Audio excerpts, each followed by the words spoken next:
আজকের হবে সোয়াবিন দিয়ে 5 রকম সবজি।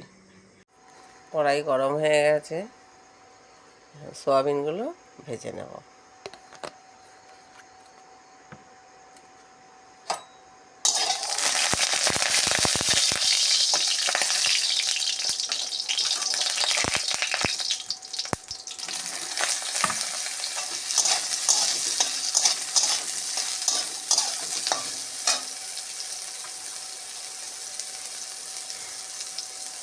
একটুখানি হলুদ দিলাম সোয়াবিন ভাজার সময়।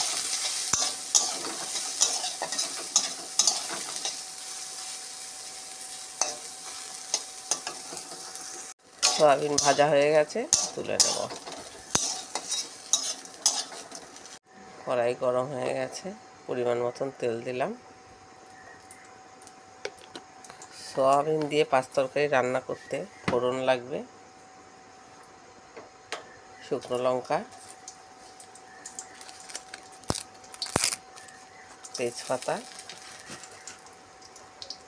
আর 5 ফোড়ন।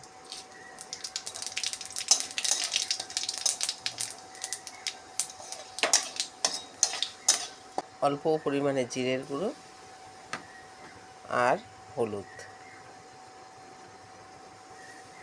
দিয়ে দেবো।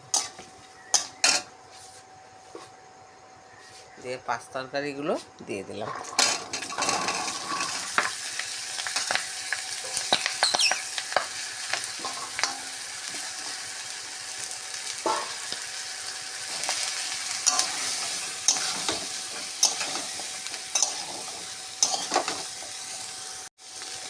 কাঁচা লঙ্কা কুচিয়ে রেখেছিলাম, এই সবজিগুলোর সঙ্গেই দিয়ে দিচ্ছি।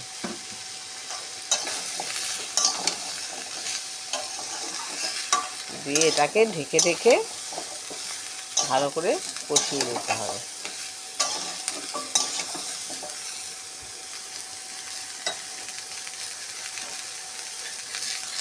ঢেকে দিলাম, ঢাকনাটা খুলে দিলাম।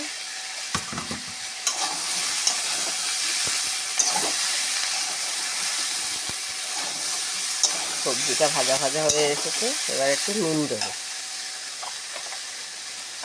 আগে আমি দিইনি নুন, এই কারণে এতে ঝিঙে দেওয়া আছে, নুনটা দিলেই ঝিঙের জলটা ছেড়ে দেবে।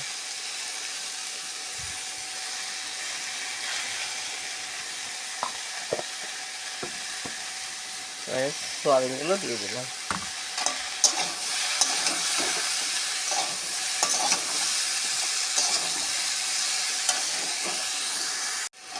এর মধ্যে সবজি আছে আলু, ঝিঙে, গাজর, মটরশুঁটি, কুমড়ো আর সোয়াবিন দিলাম। আরও অন্যান্য সবজি দেওয়া যায়, আমার ঘরে যা যা সবজি ছিল আমি তাই দিয়েছি। ভাজা ভাজা হয়ে গেছে, এবার পরিমাণ মতন জল দেবো। খুব বেশি জল দিলে হবে না, কারণ মাখা মাখা হবে এটা।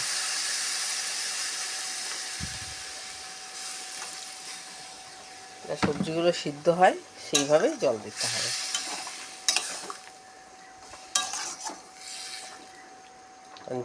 ঝিঙে থেকে জল ছাড়বে।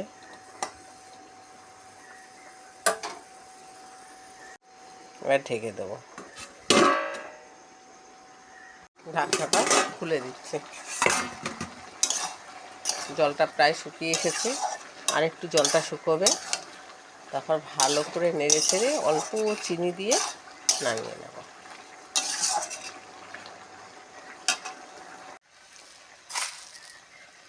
পরিমাণ মতন চিনি দিলাম।